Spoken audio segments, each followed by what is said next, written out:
بسم اللہ الرحمن الرحیم نحمدہ ونصلی علی رسولہ الکریم۔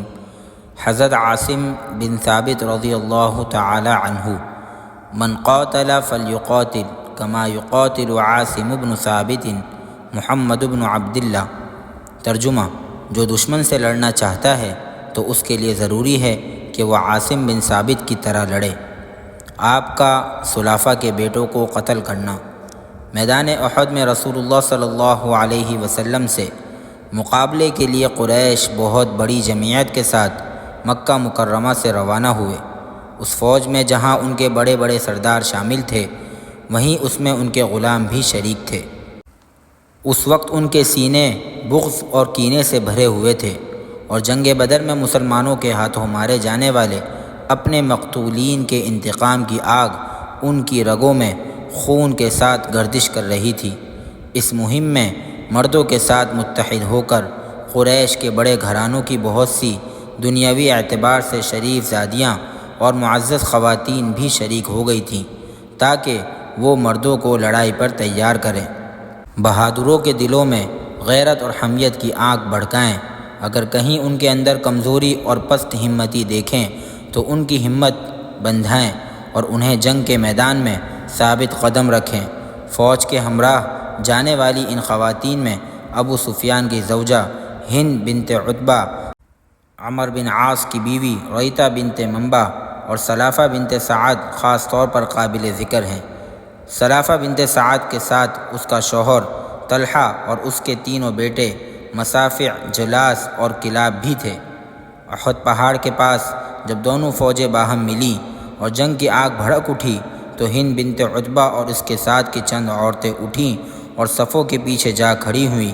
وہ اپنے ہاتھوں میں دف یعنی ڈھولکیاں تھامے انہیں بجا بجا کر گا رہی تھیں: ان تقبلوا نعانق ونفرش النمارق او تدبروا نفارق فراق غیر وامق۔ اگر تم دشمن سے جنگ کے لیے آگے بڑھو گے تو ہم تمہیں گلے لگائیں گی اور تمہارے لیے آرام دہ بستر بچھائیں گی، لیکن اگر تم پیٹھ پھیر کر بھاگ نکلے تو ہم نفرت اور حقارت کے ساتھ تمہیں چھوڑ دیں گی۔ ان کا ان جذبات سے بھرپور ترانہ قریشی بہادروں کے سینوں میں قبائلی غیرت کی آگ بھڑکاتا تھا اور ان کے شوہروں کے سینوں میں جادو کا سا اثر پیدا کرتا تھا۔ پھر جنگ کا ہنگامہ ختم ہوا اور اس میں قریش کو مسلمانوں پر فتح حاصل ہوئی تو قریشی عورتیں جو نشہ فتح اور کامرانی میں چور تھیں اٹھ کھڑی ہوئیں اور میدان جنگ میں زیر لب گنگناتی ہوئی مسلمان شہداء کی لاشوں کو بڑے انہماک کے ساتھ تلاش کرتی اور انہیں بری طرح مسخ کرتی پھر رہی تھیں۔ انہوں نے ان کے پیٹ چاک کر ڈالے، آنکھیں پھوڑ دیں، کان کاٹ لیے اور ناک تراش لی، اور ان میں سے ایک عورت کے غیظ و غضب کی آگ اس کے بعد بھی ٹھنڈی نہ ہوئی تو اس نے ان کٹے ہوئے اعضاء سے ہار اور پازیب بنا کر انہیں اپنے گلے اور پاؤں میں باندھ لیا، اور یہ سب کچھ اس نے اپنے باپ، بھائی اور چچا کے انتقام میں کیا جو جنگ بدر میں قتل کر دیے گئے تھے۔ مگر سلافہ بنت سعد کی شان اس کے ساتھ کی عورتوں سے بالکل مختلف تھی۔ وہ نہایت اضطراب اور بے چینی کی کیفیت میں مبتلا تھی اور انتہائی بے قراری کے ساتھ اپنے شوہر یا تینوں لڑکوں میں سے کسی ایک کی آمد کی منتظر تھی تاکہ اس کے ذریعے دوسروں کی خیریت معلوم کر سکے، اور پھر وہ بھی دوسری عورتوں کے ساتھ مل کر جشن فتح منائے۔ لیکن اس کے انتظار کی یہ طویل گھڑیاں طویل سے طویل تر ہوتی چلی گئیں اور ان میں سے کوئی ایک بھی واپس نہ آیا۔ آخرکار وہ میدان جنگ میں گھس گئی۔ وہ مقتولین کے چہروں کو بغور دیکھتی پھر رہی تھی۔ اچانک اس کی نگاہ اپنے شوہر کی لاش پر پڑی جو اپنے خون میں لت پر زمین پر پڑا تھا۔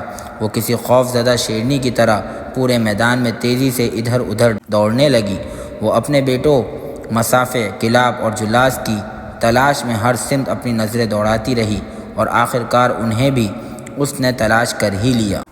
وہ احد کے پہاڑ کے نیچے کی طرف زمین پر پڑے ہوئے تھے۔ ان میں سے مصافع اور کلاب تو اپنا سفر حیات ختم کر چکے تھے، البتہ جلاس کو اس نے اس حال میں پایا کہ اس کی زندگی کی آخری سانسیں ابھی باقی تھیں۔ سلافہ اپنے بیٹے کے اوپر جھک گئی جو سکرات موت میں تھا۔ اس نے جلاس کا سر اپنی گود میں رکھ لیا اور اس کے چہرہ اور پیشانی سے خون صاف کرنے لگی۔ اس ہولناک منظر کو دیکھ کر آنسو اس کی آنکھوں سے خشک ہو چکے تھے۔ وہ جلاس کو اپنی طرف متوجہ کرتی ہوئی بولی: من صرعک یا بنی، میرے لال تجھے کس نے مارا ہے؟